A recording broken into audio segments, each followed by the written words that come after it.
just a quick review of the FootJoy Men's WeatherSof Golf Glove. So they say this is the #1 glove in golf, and a couple reasons actually why this might be so. It is made of this fiber soft material, so this material gives you a kind of a soft feel, but you also get kind of a secure grip at the same time, which is why they also could call this kind of like an all-weather grip performance. So that's something that's pretty noteworthy. You never know, you're out there golfing, it starts to rain, you still want to be able to grab that golf club securely.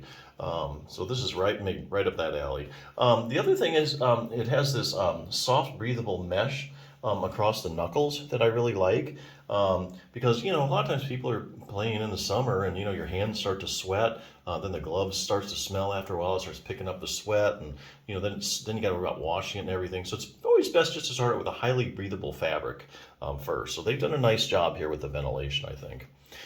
So anyway, if you play a lot of golf, a lot of times golfers have shoulder issues. So the other thing I want to bring up for golfers is if you have any kind of a shoulder problem or a rotator cuff issue that's interfering with your game, this is a great resource, the 6-minute torn rotator cuff solution for seniors. Now your shoulder is a very shallow ball and socket joint. Now that's unlike the hip, which is a deep ball and socket joint. And so the hip doesn't depend so much on the muscles for support, but since the shoulder is a very shallow ball and socket joint, it depends a whole lot on the muscles to support it and keep it in place. And guess what the rotator cuff does? Its main job is to keep your ball and socket together. So that's the main thing why it's so important. Also, if you have any kind of shoulder problem and you strengthen your rotator cuff, probably your shoulder pain is going to get a whole lot better as you get more stability. But anyway, so this book starts out with anatomy and stuff to let you know what it is, what the rotator cuff is, what it does. Answers a lot of questions, like if you have a tear, for instance, what are the symptoms of a tear? Are there any arm maneuvers that might indicate that you have a tear? What imaging tests are used to diagnose a tear? Where does it tear at? Just about anything you can think of.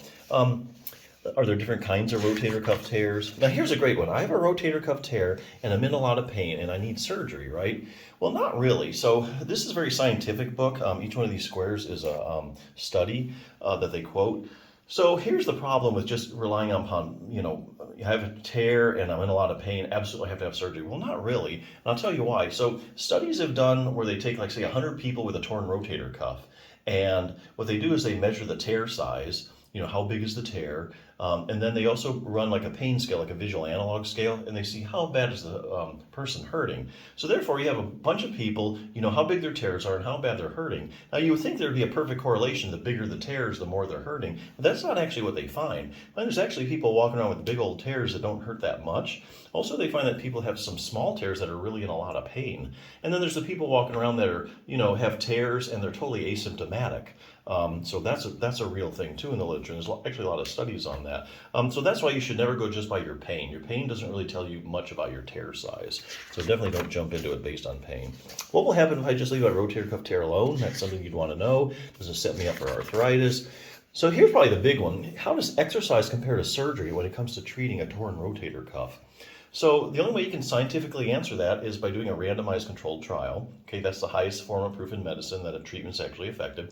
So you take, say, 100 people with torn rotator cuffs.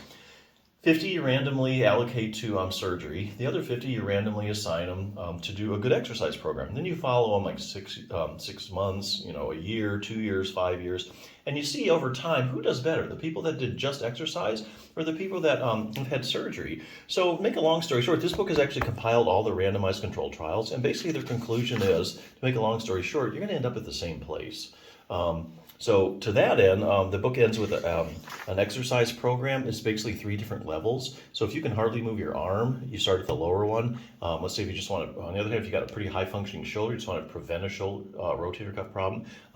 They also have like an advanced program. Very good pictures and everything. But yeah, any kind of shoulder problem, you play golf, interfering with it, this is a good resource. But hey, these gloves, they're at the top of the pile, so definitely check them out.